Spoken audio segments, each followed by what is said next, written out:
To be totally honest with you, I have been reluctant to go live for quite some time. I been wanting to do this, but for many reasons, ultimately being chicken, I hadn't gone live, but I wanted to just do this. I just said, you know what, I'm committing to this. And I don't know about you, if you're like me, there are things that you want to do, you're putting off, and sometimes you just schedule it so you can just get to doing it, makes the biggest difference. And so that's really what this is all about. So I see Mike Jenkins has joined us, Crystal Parker. I'm back, so hopefully you can see me now. Don, good to see you as well. Again, another reason why I'm doing this live, because I just got done shooting our 3-day event 2 weeks ago. I put on an Accelerator Summit that went wonderfully great. Amazed the amount of content that we created in just 3 short days. We talked about your big why. Why do businesses fail? But ultimately, what can you do to not become a statistic? What can you do to be more successful? We talked about mindset. We talked about math, and we ultimately talked about methods for bringing a business. I think now more than ever, we have to be creative in figuring out how we're going to bring in business. So in doing that event, we did a couple of offshoots from that where we talked about what do you do during COVID? Like what can people do? And so we had people send in their questions on, what can you do to market during these difficult times? What can you do to stay positive during these difficult times? And so when we finished the shoot and now we're editing all that content, I was moved to say, I want to go do something. I want to give back. I want to just share with me what's been going on since I have not been posting a lot like this. And so that is what I'm doing today. So I want to thank you for joining me. And so let's jump into it. So today what I want to talk about is 3 things. One, I want to talk about how I am staying positive and how you can stay positive. I mean, I talk about this a lot, but you may not know that I have bad days just like anybody else. I have really bad days like everybody else. And what do I do to have less bad days, have more better days, and then great days? And so I want to start off with that as we, again, welcome more people onto this live event today. The second thing I want to talk about is time. Lately, I've been hearing a lot of people talk about, well, I have no time, or what do I do with my time? And so I want to share 3 things that you could do to maximize your time, ultimately save time, because I don't think we can make more time, we can't stop time, and we can't control time. What we can do is save time by taking these 3 steps that I'll share with you shortly. And then finally, I want to talk about what do you need from me and my team? What can I do to serve you during these times? I've been speaking still around the country via Zoom, and it's been great because everybody's hurting, everyone's struggling, everyone has the challenge, but at the same time, people are being positive, they're moving forward, and they're keeping their business from just surviving, but to thrive. So I want to finish up with what can I do for you? What can my team do for you? Like live events like this. So I want to start off with, as again, we welcome people coming on to the call today, is what do I do? What can you do to stay positive? And why is that important? So in these difficult times, I believe it's going to get tougher before it gets easier. We're now in the middle of August, going into September. And I think staying positive is very, very important. I'm hearing a lot of people telling me that, hey, I miss the face-to-face meetings. I miss our networking meetings. And it really is getting people depressed. I was really asked last week on a conference call, my advice or my input on how can we make these virtual events feel somewhat like a live event? How can we make our virtual events feel like we're in person? And I'd like to talk about that in a minute, but I want to talk about why being positive is important. I think if we can stay positive during these difficult times, that in the end, it's going to get better. It will get better. The question is, when will it get better, and how long can you stay positive? I have somebody on in my circle who I talk to regularly, and every time I talk to them, I ask them how they're doing, and they're like, "Yep, I'm getting by." And each time, that's their answer, getting by. And that pains me. That hurts me that they're just getting by. I understand why they're just getting by. And so I want to start off with sharing with you what I would do if I were you and what I'm doing to keep myself positive. Because I think being positive attracts positive people, attracts positive results. So one of the things that I do first thing in the morning, I get up at 5 o'clock now. It used to be 6 o'clock, but I want to get up at 5 o'clock to 6 o'clock. I go to bed early, just so you know. So from 5 to 6, I'm getting ready mentally, emotionally, spiritually for the day. So I start off with a devotional on my phone. So I have a devotional that I use. It's called Daily Devotional by Upper Room. You can go to upperroom.org. And whether you're a believer or not, it's really good, positive stories about people who deal with difficult times, whether they're a loved one they lost, a loved one's going through a death or disease or a divorce, or just difficult times. It's amazing how these people have these struggles and that they find the light at the end of the tunnel. They find the positive in that negative environment. So I first start off with reading the devotional. And today's devotional, if you don't mind me sharing, is on the topic of waiting. And this person was sharing that this person is not very patient. They feel like waiting is just a waste of time. They just wanted to go faster. And recently they had a shift in their impatientness, if you will. And they realized that by being patient, there are blessings. And for myself, during this COVID situation, I'm in a new home as of April 1st. And the blessing that I see every day is I have a home with a roof. I have a home with a backyard. I have a home that has room for my office. And I just can't tell you how much it just really brings peace to my heart that I have this wonderful home. It's no different than any other home I've ever had, but I am looking at this blessing right now because some people don't have homes. I mean, the people in Beirut, they lost a lot recently, and may our prayers be with them. And so along with the devotionals, I look at my blessings. There's always something to be happy about, thankful for, and that's you guys, my friends and my family, my inner circle, my clients, my former clients, my future clients. And so by reading a positive message, meditating might be for you, then counting my blessings, the opportunities that I have before me. I still speak around the country for associations and organizations. It's virtual, but yet I get to see people, interact with people. And then the last thing that I do in the morning is I read my Bible. I don't read my Bible every single day, but I read it for inspiration. I read it for what does God, my God, want me to know about that day. And one of my favorite movies on that day is the movie Groundhog Day. I don't know if you've ever seen the movie Groundhog Day, but Groundhog Day, in my opinion, is probably one of the most profound movies about how you manage your day. So Groundhog Day, simply as you've ever seen it, it starts over a day, every day, every day. Bill Murray, who's the lead actor in that, he starts off in his Groundhog Day doing bad things to eventually doing great things. And ultimately what I got out of the movie is that each day is a precious day. And what difference can I make today in just one person's life? That's my newest perspective, is that when I get up every day now, I just want to make an impact on one person at a time, whether that's the person at the grocery store, whether that's a client call during one of our coaching sessions, or someone that I meet at the Christian Chamber of Commerce on a virtual call. It is what difference can I make in someone's life and not worry about my worries, my troubles, but help other people with their worries and their troubles. And I find when I help other people with their troubles and their worries, my worries and troubles go away. They just dissipate. So again, I wanted to do this live event, and I'd like to do more of this if you find this of value. And I'll get better at commenting as those people are coming on board. But is to be positive. Is if I can share some of my enthusiasm, some of my encouragement, and just my smile, and it makes your day, then that means a lot to me. That touches me.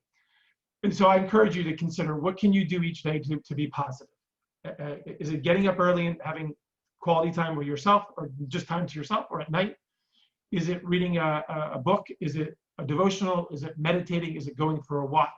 For me, it's counting my blessings of all the family and friends that I have, and that I have been fortunate to have. No matter how much or how little I have, I always have family and friends. And then ultimately, I have my faith. When everything else fails, which it doesn't always fail, but is my faith. Faith in the future, faith in the difference that I make, the faith in the joy that I can spread. So long story short, part one of this live event is, what are you doing to be positive and stay positive? One, don't read the news, and don't step on the scale. That was the latest meme I saw this morning, is if you want to stay positive, don't read the news and don't step on the scale. But be around positive people and do positive things. The second thing that I wanted to talk about today, because I keep on hearing this a lot, what do you do with your time? And I recently wrote an article on that you can't control time, you can't stop time, but you can actually save time. And I think now more than ever, there are things that we could be doing that I think would make the biggest difference. And as I see people coming on board, I'll look at that. I see Crystal Parker just shared, lighting up my day. Awesome, thank you for sharing that, great points. Monica, good to see you. Heather, my cousin, good to see you. Family, one of my inspirations. Heather, just so you know, because of your inspiration years ago, I have lost 25 pounds over the last 4 months by eating better. And I think of you regularly when it comes to that inspiration that you gave me so many years ago.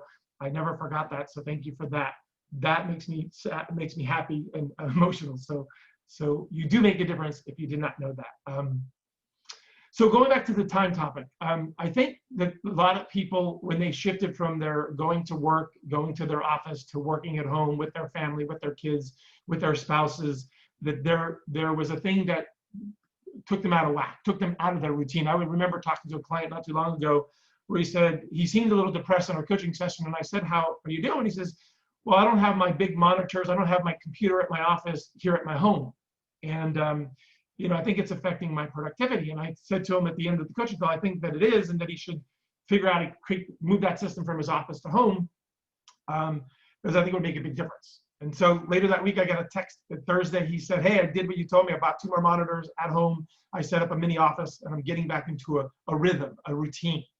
And so I think one of the ways that we can save time is to use our time effectively is the work environment that we're in. And some of you are working from home, and it is not easy. Tessa, my executive assistant, not only works from home, but she serves in several nonprofit roles, supports her husband, and has kids at home that she's schooling at the same time. And how she does it, it's amazing. You can read about her story on our blog and find out how her and her husband are able to keep all that together during these difficult times. And so I think one of the ways of saving time is having a regular routine. By having that routine makes a big difference. And that's not easy. I would love to know the challenges you're having with routines. One of the things I should have said earlier, that as an outcome of this event, of this live event, I would love to know what topics I could cover in future live events or in my newsletters, or email me a challenge that maybe you don't want me to do live, but you want me to talk to you directly, whether that is business related, personal related, faith related, depression related, whatever that is. I do want to use this as an outreach platform because I've been given so much in my life that I want to start using this to give back in this sort of setting. So going back to the times thing, I think getting back into a routine makes a big difference. If you don't have a routine, getting a routine will help with time. Time for yourself, time for your family, time for other things. And I think now more than ever, we need to get some semblance of routine and rhythm in our lives, personally as well as professionally. And I just want to share that as a tip. Another tip in saving time, and I took some notes on this, is organizing your space. A lot of times I find that if I have a lot on my desk, that gets a lot on my mind. And when I can clear my desk and clear my room, I can clear my mind. And the second part of that is getting things out of your head and getting it down on paper. If you ever heard me speak nationally, I always talk about a quote that I believe is credited to Einstein, and he has quoted as saying, "Your brain is for thinking, not for storing." Again, I'll say that again. Your brain is for thinking, not for storing. And most of us run our lives, our businesses in our heads. And I tend to put it down on paper. I put it down into an organizational system that I've used to run my business, as well as help my dozens of companies that I work with help run their companies. That helps their lives. And so that's another thing that I would encourage you to consider doing. And then last one that I would suggest you do, and I have more, and if you want to read those, feel free to get those on our blog. There's 6 of them that I wrote about recently that I encourage you to read. And I will put that in the comments in Facebook so that you can read that at your leisure.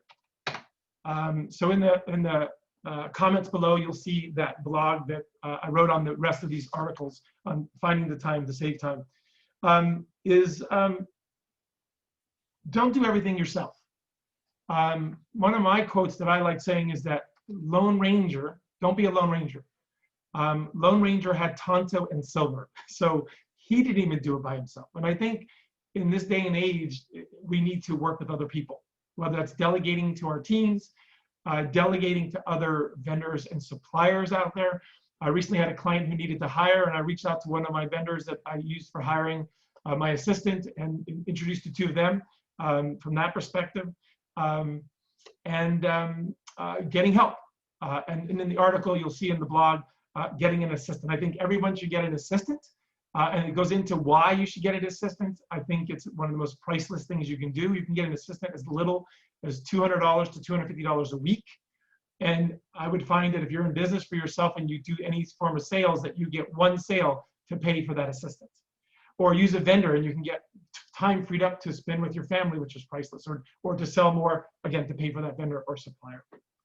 So there are a lot of things that, again, I can go into saving time. So read that article. It links to routines. We wrote an article a couple months ago on routines. It links to an article, Tessa, my assistant, and how she manages her family life, her spousal life, her Christian life, her nonprofit life. And it's a great story about how amazing her and her husband are. And so I just want to share that joy with you. So again, we talked about being positive, staying positive. What can you do to do that? I didn't mention about how you can make your virtual meetings feel like they're real meetings. So if you want me to talk about that in a future talk, I can. Ultimately, breakout rooms is the way to do that. Breakout rooms are your best friends. If you're zoomed out, ask yourself, are you doing breakout rooms? Breakout rooms are great to start off in the beginning of a meeting and in the middle of the meeting. And that will also save you time, but get you better relationships to get you better results. What else can I talk about? The last thing I want to talk about, and this is really, really, really important to me, as I mentioned in the beginning of this recording, this live event, that I've been reluctant to do this because I just don't do anything just to do it. I do it with intention. Everything I do in life is with intention to make a difference.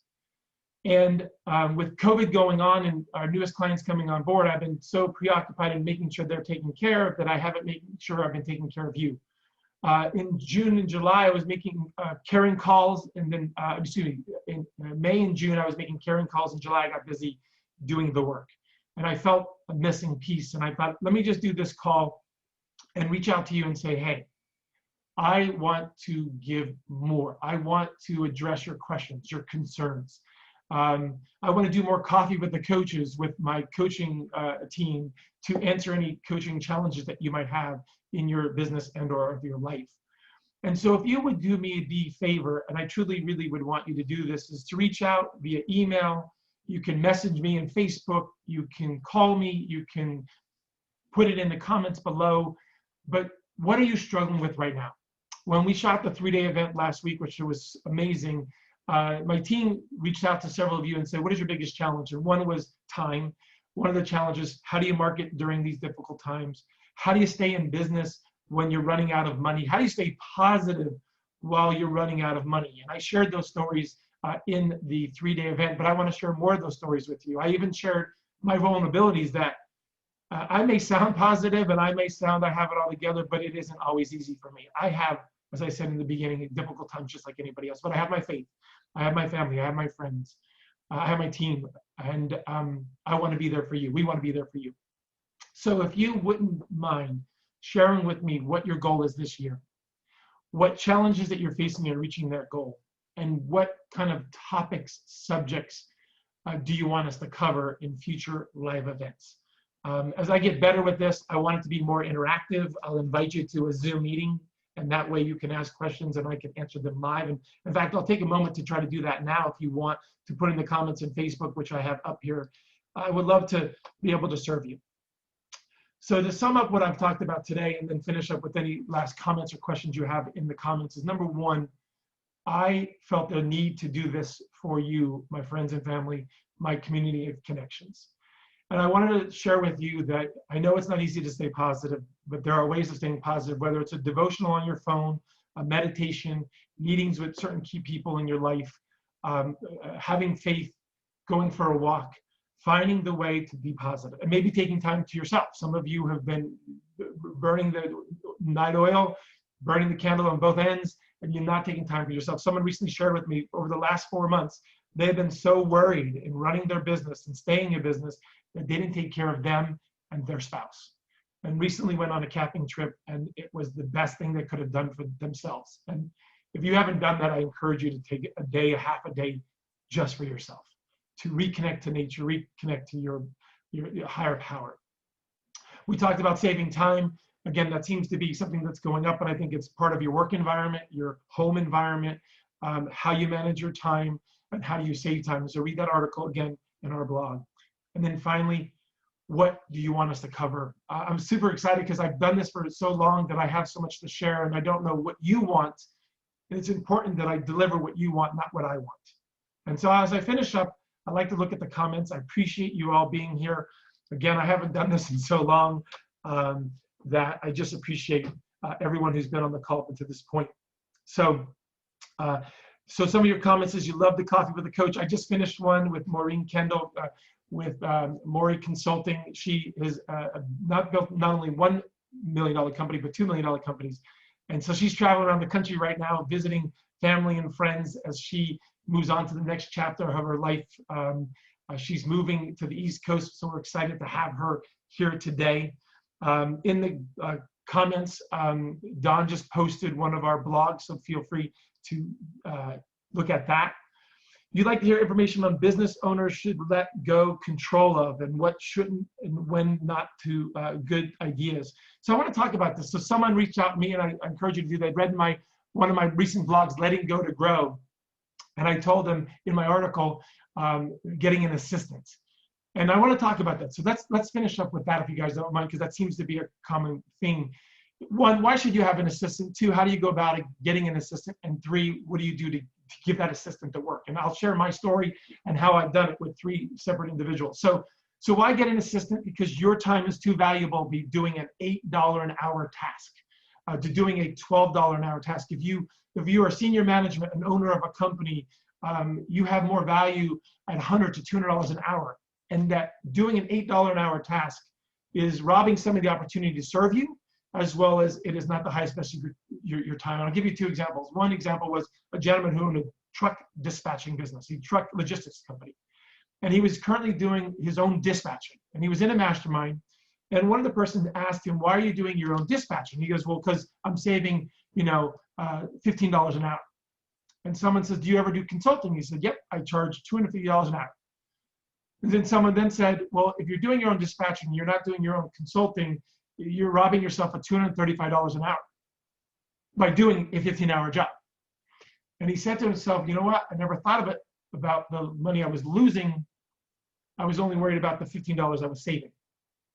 And no lie, the next day he replaced himself with an employee from another division that was not working out in that division, but was a great employee, and put him into dispatching, which he is killing it now in that area, so that this owner could free up his time to do consulting more high value. So I think one of the reasons is that your time is more valuable than doing the menial tasks. For me, the first thing I delegated many, many years ago, and I'm so glad that I did it, was my bookkeeping. I did my own bookkeeping.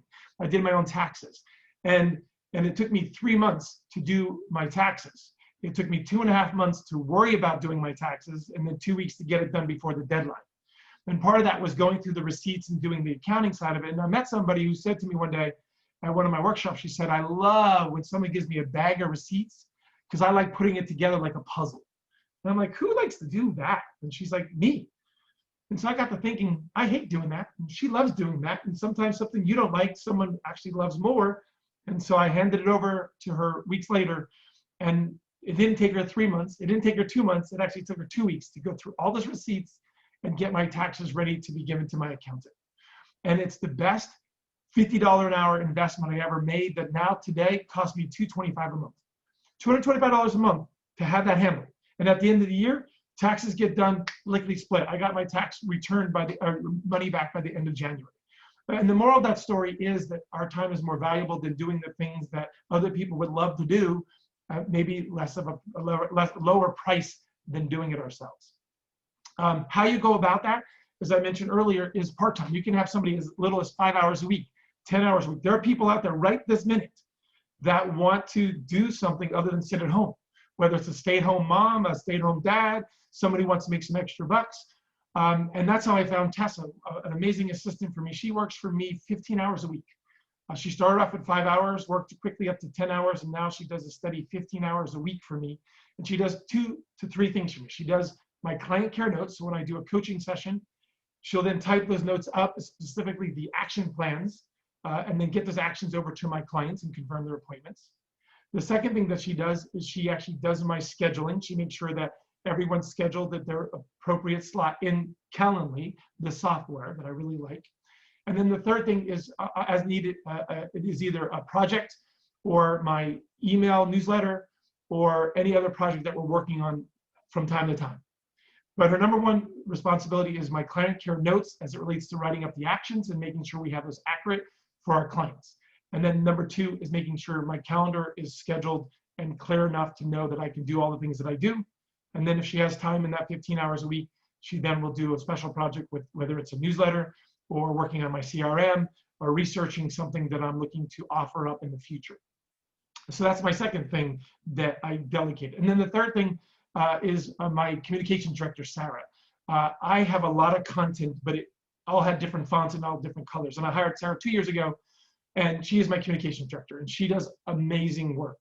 All of our training materials, our training guides, our manuals, she has repurposed and really cleaned that stuff up that I did as a publisher back in the day, but I took forever to do. And I don't love it, I like it, but she loves it, and she does a really great job doing that. And so you'll see in these examples, and the first example was my accounting and bookkeeping because I hated it and I needed it done. And I found someone who loved it and was willing to do it. In Tessa's case, that was when I moved to Florida. I knew I needed an assistant locally where Sarah is in Virginia, and Tessa's great at doing my schedule and my client care notes. And then Sarah. The fourth person that we're looking to hire, just again as another example, I just interviewed her today. Hopefully we'll hire her on Friday, is help me to manage my social media. In my business, I'm speaking a lot. I do a lot of recordings, but all of that stuff is sitting on my computer and not getting out to the world to make a difference. So one of the reasons I'm shooting this is because then I can hopefully repurpose this and then have this sent out to the various social media posts for additional engagement like we have right now. And so I'm having her maybe work 5, maybe 7 hours a week, I don't know yet, just to help me figure out, number one, what social media posts I want to do in the areas of getting people to know me, like me, and trust me. Knowing me, saying, hey, I'm Jim Roman, check me out. Getting to like me, here's some value. Getting me to trust me, here are some results we're getting our clients. And engaging people by responding to your comments below, which I'll do when I finish this recording today, because I really want to give back to you all. In fact, Don, if you could do me the favor and put my email address in there for this specific episode, is questions@askjimroman.com. So if you want to email me your issues, your challenges, your insights, your successes, or you want to schedule time with me, just email me at questions@askjimroman.com, and I'll have Don put that in the comments below. I would love to be able to get back to you.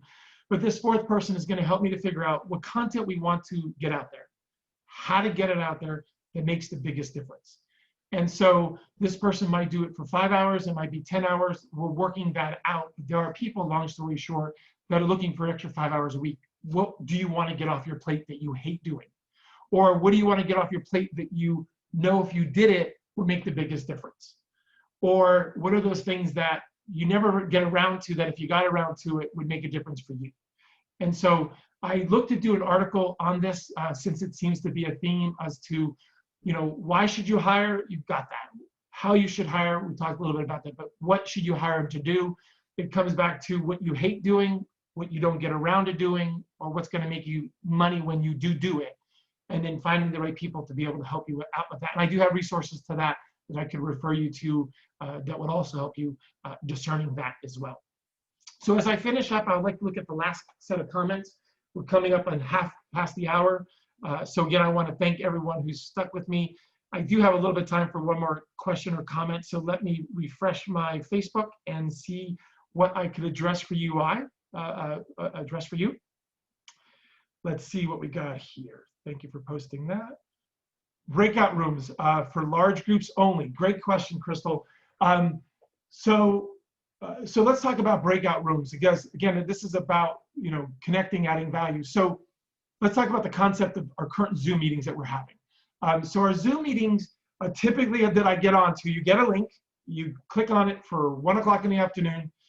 You wait around for everyone to mute their cameras, and there are a couple of people who haven't, and then they get started. Then they do a meeting, maybe have a speaker, close the meeting, and then you're done. Pretty boring. I'm going to be honest, real boring. Because if you've done a dozen of those a week, it gets really boring. And so I've been on several of these recently that have been amazing.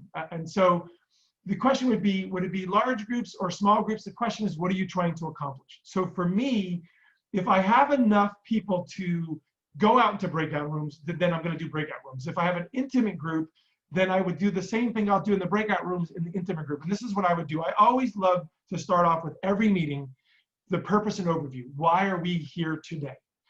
Whether that is a leadership meeting, a team meeting, a coaches meeting, an association meeting, always please start off with purpose and overview of that particular meeting. Then I would introduce the leadership team if you have a leadership team, so that those participants know who are the ones that are responsible for what's going on. And then I would do introductions. And again, if it's an intimate setting, I would do a small introduction and simply say your name, your company, and what are you most thankful for is a great question. Or your name, your company, and where you're originally from is also a great question. And so in an intimate setting, you don't have to go in a breakout room to do that, but there should be some type of introduction so that you get a sense of who's in the room, who's on this call, who's in this meeting. That's where we're missing in the real world on these Zoom or these virtual meetings, if you will. And then the same thing in a bigger group where you have the breakout room, exact same thing. I was recently in a group for National Association of Residential Property Managers. It was a NARPM event. The Atlantic chapter was doing it. I got invited to it, and we did exactly what we're talking about. We went into a breakout room, and there was only 4 of us. And at first, you pop into the room, and you're like, oh, hey, there's Dee Dee, and there's Trent, and there's so-and-so, and there's so-and-so. So at first, it was like, wow, a live person. I'm like, I don't know last time I've seen a live person than looking at a camera like I'm doing right now. And so that was the shocking moment to see actual faces, face-to-face in this breakout room. So that was a joy. But then one of the participants said, oh, it's Jim Roman, he's a celebrity. And I was like, well, you're a celebrity to me. And they said, really? I'm like, yeah, I have a high level of respect for you. And she's like, well, thank you, Jim. I really appreciate that. I have a high level of respect for you. And in that moment, someone I knew from afar, I now knew up close. And Trent, who I've known for years, was able to reconnect with Trent. I haven't seen him in a while. I missed talking to him in a while. And so in that very, very moment, before we went into the questions that I'm referencing, to be in a room with other people and almost feeling like we're face to face and not big Zoom pictures everywhere. And then that exercise, whether it's your name, company, where you're originally from, your name, your company, what are you thankful for? Name, company, and if you're part of an association, what do you enjoy most about this association? That right there, if you can put that in any meeting, virtual, live, in person, across the world, makes the biggest difference. And so in an intimate setting, you can do that if it's a handful of people, but as you get to a point where you can have mini breakout rooms, then I would recommend that. And the large group, highly, highly recommend that. I've been in one as big as 15,000 people, I mean, so 1,500 people, and even 1,500 makes a big difference when you go into those breakout rooms. Then you come back to the main room, you then have your main presenter, and then you finish up. Now, sometimes these presenters will do breakout rooms where they'll give you an exercise.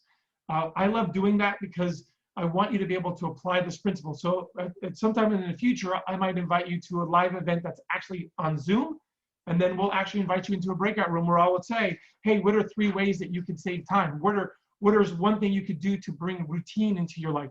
What is one way that you can organize your work environment and family environment to give you more joy, give you more peace, give you more sense of rhythm?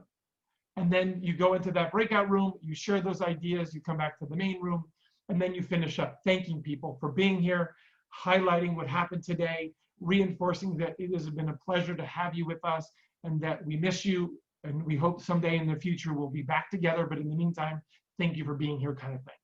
And so that's what I would say regarding Zoom meetings. And the reason why I went there in our time that we have together is because so many people are getting zoomed out. And I believe it's because we're not starting with the purpose and passion. We're not doing some form of introduction to get connected quickly with each other, even if it's in a handful of people or in rooms.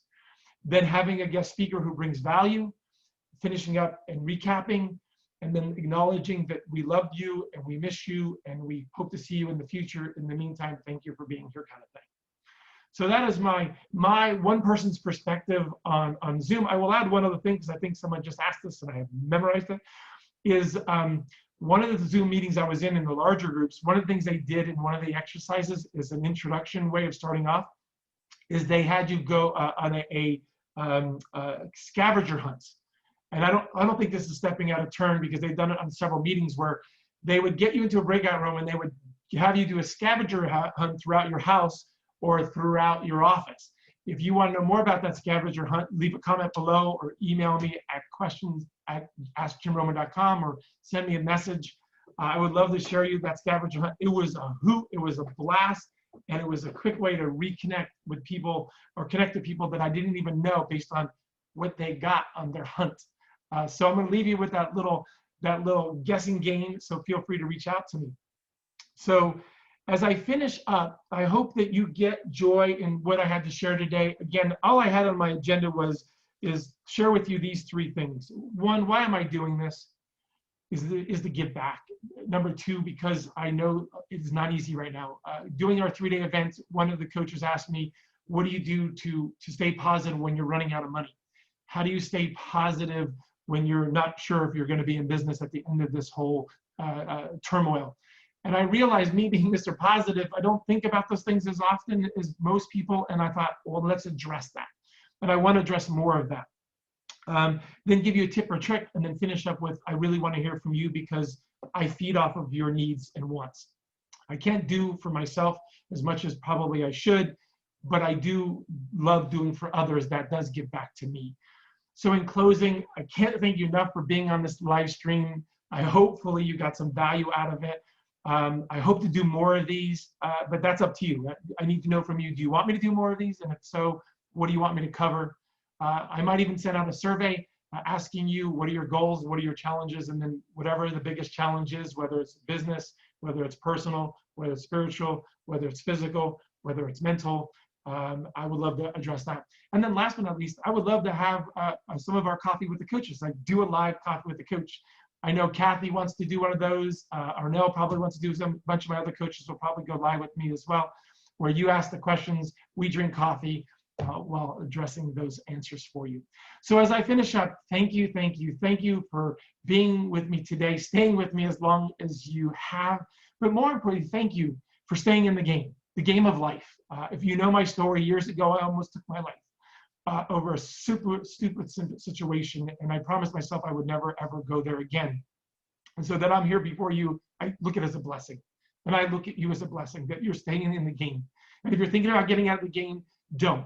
This game is not over. We got a lot of time left in this period. And so I ask that you reach out to me or one of my coaches, personally or professionally, through messenger, through email, through phone call. I would love to serve you, help you in any way that we possibly can. So I gotta go. I can't thank you enough.